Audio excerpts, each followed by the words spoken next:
Tito Andre. Papa Dom Dominic Ochoa. Yes, sir. At syempre, ang tambalang kinakiligan natin noong 90s. Bumibig Agustin Jolina Magdanga! Huwag yun naman masyadong kalakasan yung 90s. What can I tell you? Para may pananakit yung 90s! Kuya, pwede ko po bang explore lang ng konti? Alam niyo po ba na yung pinakauna kong pelikula, nung 12 years old ako, pelikula niyo dalawa! Maglabasa ng numbers dito. Nasakit yung 12 years. Sakit ng 12 anyos. Oo! At saka nung nilaunch tayo ng Papa Doms, ilan taon ka doon? 18!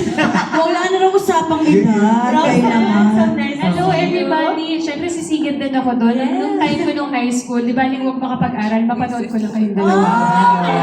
Grabe high school. Ako rin. Tuwa naman. Oh, pero ang importante, walang nagbago sa mga itsura.